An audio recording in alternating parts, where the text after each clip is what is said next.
Hey guys, what's up? I'm wearing a Lion King shirt because it's basically based off of Hamlet for the most part, with some variations. So this is my Shakespeare shirt, Hakuna Matata. Anyway, let's get into it. Francis Bacon versus William Shakespeare. Are they the same? Did they have the same upbringing? Are they in any way, shape, or form connected? And yes, Will Shakespeare is a real person, y'all. He did exist, but he did not write the plays associated with William Shakespeare. The term Shakespeare on the 1623 folio was never used once in regards to any letters with Shakespeare's name on it. That's the first spelling ever. So William Shakespeare was an actor, okay, and he was kind of a businessman too, and apparently he was a drunk. Whereas Francis Bacon, he was royalty, diplomat, and the theory goes he was actually Queen Elizabeth's son, so he should have been Francis Tudor. He was one of the Tudors, and Bacon was just a name for his so-called stepfather. But Bacon also laid the foundation for science. He's very, very underrated.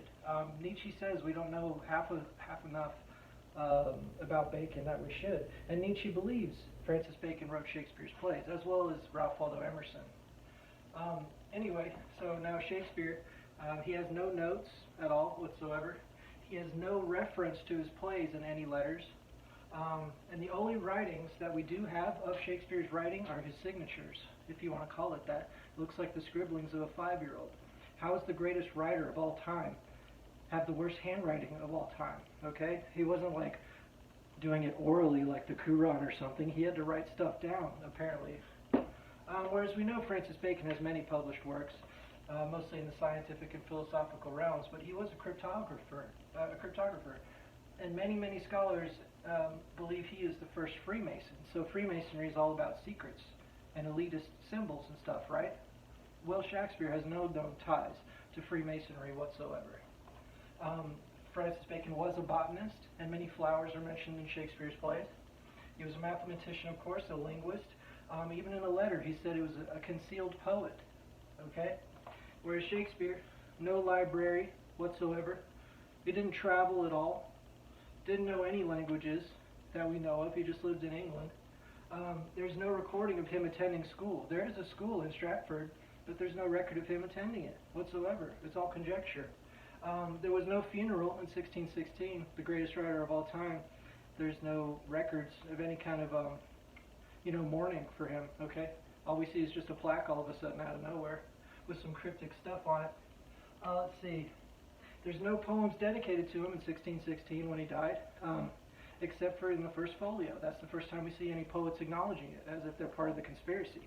Francis Bacon was born 1561, before Shakespeare, and died 16-something after Shakespeare. So, this guy is just a fake. He's a fraud. And if you know anything about John Dee, one of the hugest occultists of all time, that Francis Bacon was a pupil of John Dee.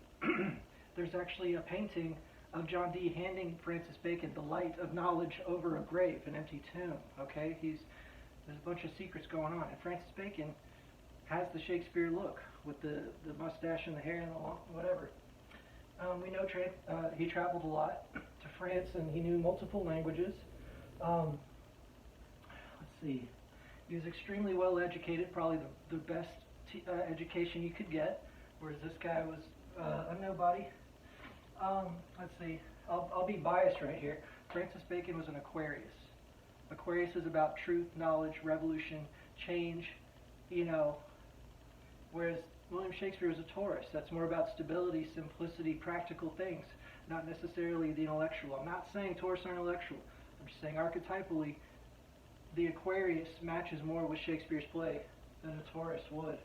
And lastly, we have the Promise, Bacon's actual journals with multiple Shakespeare quotes in it.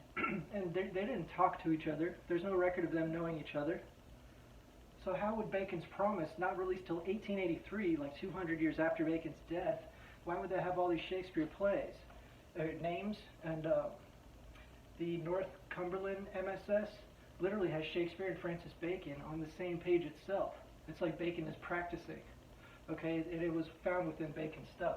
But of course Shakespeare, he has no journals, no notebooks, and he left his ex-wife his bed. That's the extent of Will Shakespeare's literary contribution to society. His death note, his deathbed letter, leaving his ex-wife his bed. Okay, and if you want to just Google his signatures, by all means do that. I've already shown it on my channel. I just don't have a digital setup here. So anyway, you compare the two. And what does Shakespeare mean?